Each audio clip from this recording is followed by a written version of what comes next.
right, we're live, but we don't. Oh, we got one person now. There you go.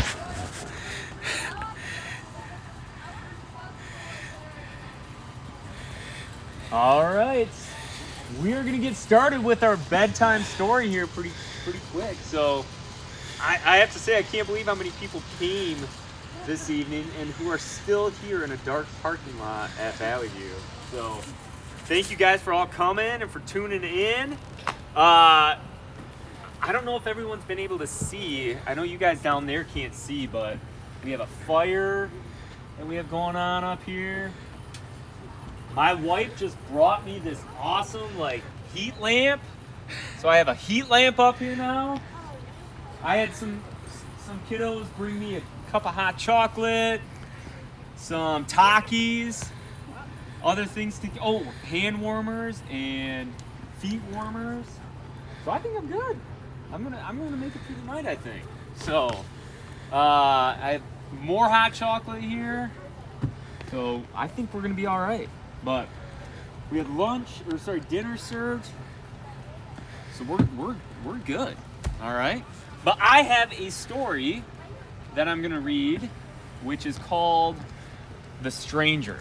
All right. Now, not everyone knows this about me, but I taught 3rd grade, I taught 5th grade for years and years and years. I taught 6th grade, so I love children's books. Used them a lot just for teaching in general, even in the middle school.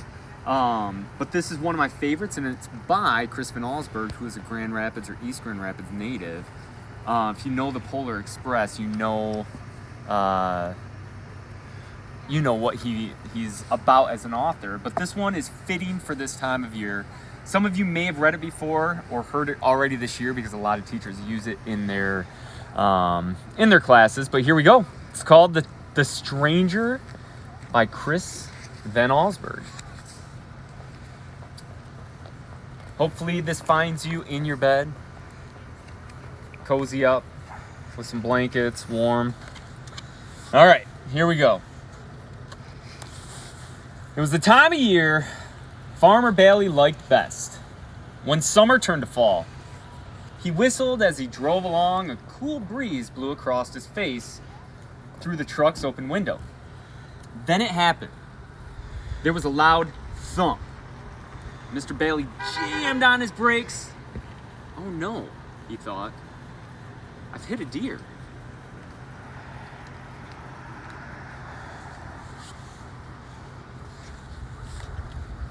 But it wasn't a deer the farmer found lying in the road. It was actually a man.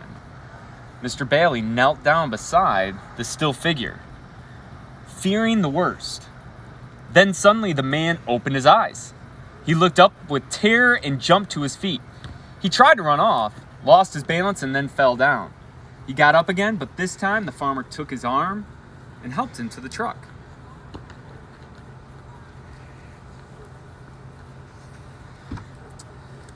Mr. Bailey drove home.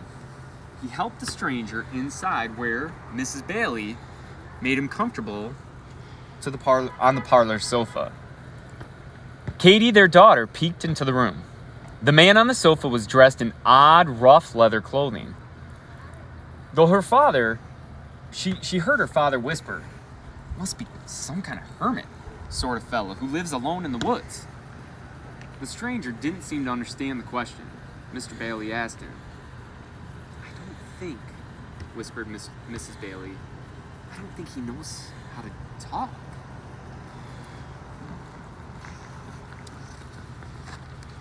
Mr. Bailey, he called the doctor, who came and listened to the stranger's heart, felt his bones, looked in his eyes, and took his temperature. He decided the man had lost his memory. There was a bump on the back of his head. In a few days, the doctor said, he should remember who he is and where he's from. Mr. Bailey stopped the doctor as he left the house. He'd forgotten his thermometer. "Oh, you can throw that out," the doctor answered. "It's broken. The mercury is, it's stuck to the bottom." Now, long before all of you were born, probably your parents remember we used to use these thermometers that would have a red sort of dial in them. And you would take your temp the same way, put it under your tongue, but that red line would raise and tell you what your temp was at. And with this particular thermometer, it's like stuck at the bottom, which is really weird because when you put it under your tongue, that thermometer is supposed to raise. And right now the doctor said it's busted, which is weird. Mr. Bailey lent the stranger some clean clothes. The fellow seemed confused about buttonholes and buttons. In the evening, he joined the Baileys for dinner. The steam that rose from the hot food fascinated him. He watched Katie take a spoonful of soup and blow gently across it. Then he did exactly the same. And Mrs. Bailey shivered. "Brr," she said. "There's a draft in here tonight." Again, super strange. He noticed the steam rising from the soup and he blew across it just like the girl from the Baileys did. And the mom thinks that there's like a draft in the house, which is just super strange. The next morning, Katie watched the stranger from her bedroom window. He walked across the yard toward two rabbits. Instead of running into the woods, the rabbits took a hop in his direction. He picked one of them up and stroked its ears. Then he set it down. The rabbits hopped away, then stopped and looked back as if they expected the stranger to follow. Again, that's super strange. I don't know about anybody else, but I've never been able to like just pick up a rabbit or a squirrel or anything really in nature without it trying to really run away from me. But this particular man is able to do it. When Katie's father went into the fields that day, the stranger shyly tagged along. Mr. Bailey gave him a pitchfork and, with a little practice, he learned to use it well. They worked hard. Occasionally, Mr. Bailey would have him stop and rest. But the stranger never tired. He didn't even sweat.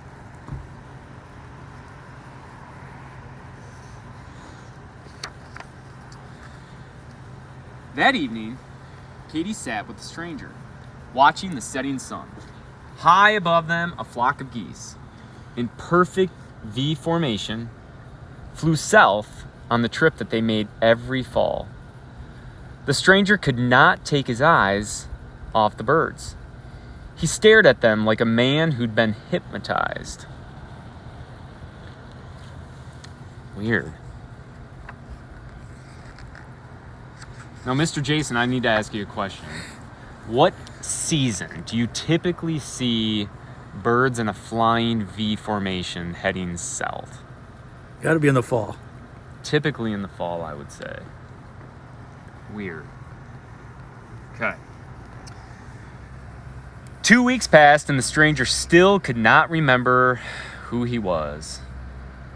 But the Baileys didn't mind. They really liked having the stranger around. He had become one of the family. Day by day, he'd grown less timid. "He seems happy to be around us," Mr. Bailey said to his wife. "It's hard to believe that he's a hermit."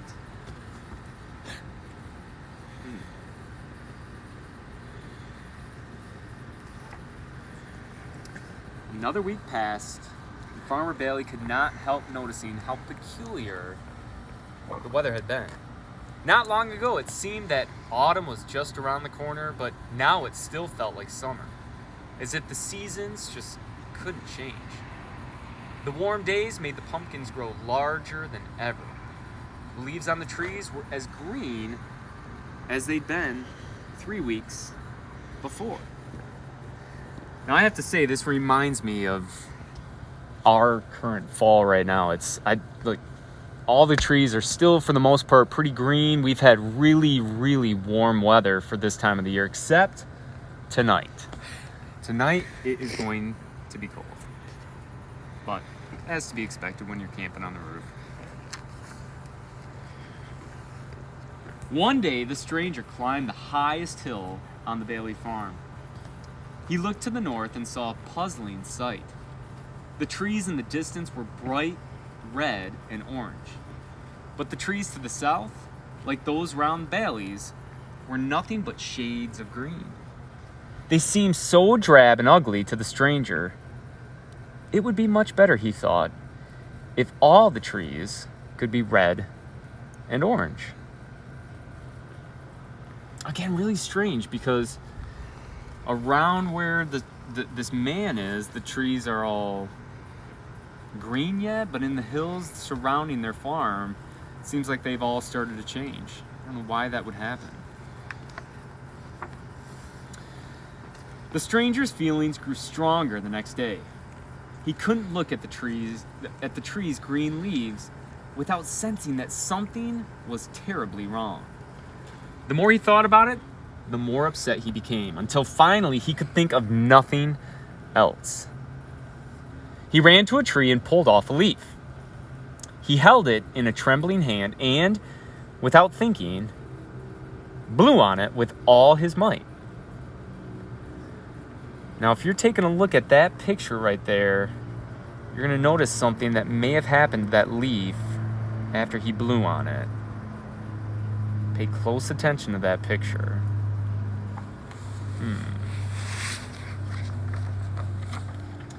At dinner that evening, the stranger appeared dressed in his old leather clothes. We've got some fans here. By the tears in his eyes and the How we doing, guys? Woo! At dinner that evening, the stranger appeared dressed in his old leather clothes. By the tears in his eyes, the Baileys could tell that their friend had decided to leave. He hugged them all at once, then dashed out the door. The Baileys hurried outside to wave goodbye, but the stranger had disappeared. The air had turned cold, and the leaves on the trees were no longer green.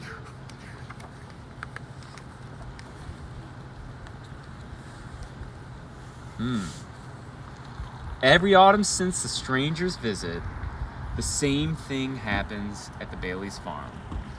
The trees that surround it stay green for a week after the trees to the north have turned. Then, overnight, they change their color to the brightest of any tree around. And etched in frost on the farmhouse windows are the words that say simply, "See you next fall."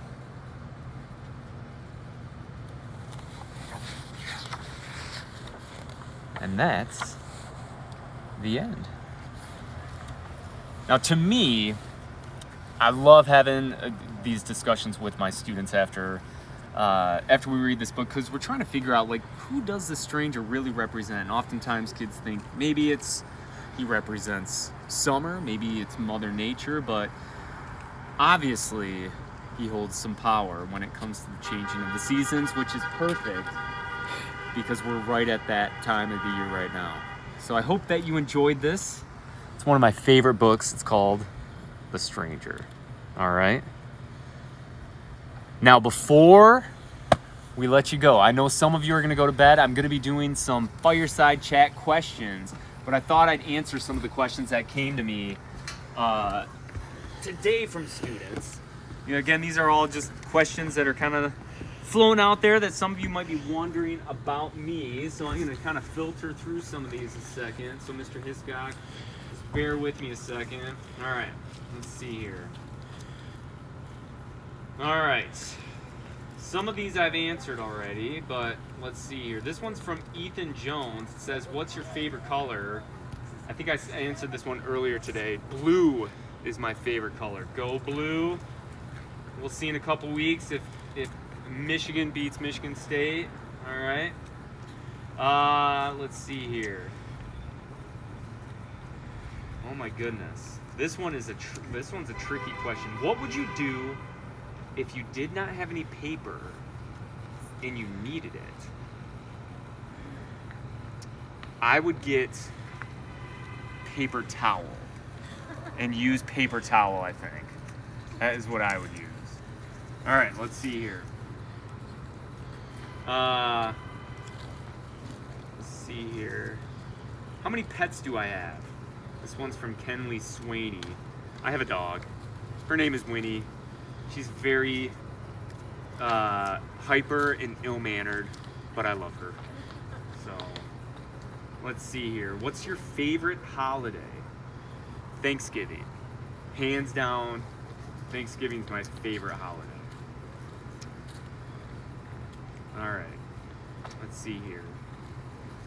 Liam asked, are you good at dancing? I'm pretty sure I answered that earlier tonight, I would say. I think everybody that watched at 5:30 knows the answer. All right, let's see here. What's my favorite fruit? It's a tie. Bananas and Honeycrisp apples. Typically, you would see me eating both of those every single day. All right. My favorite food.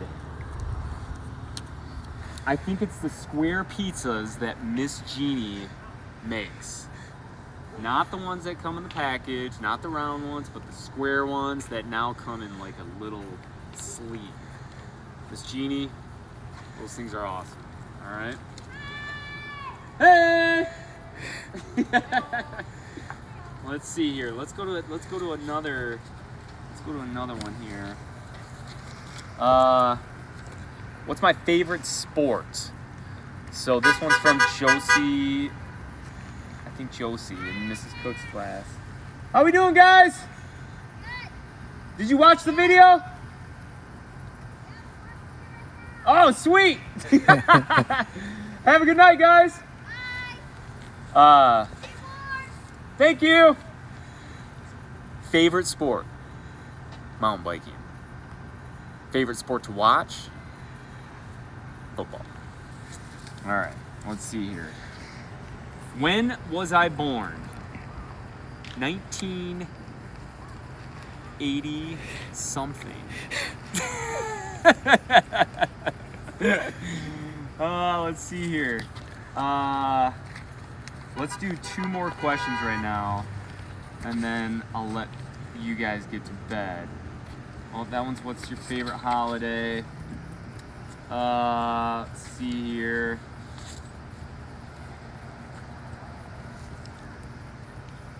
This one said, are you gonna have fun on the roof?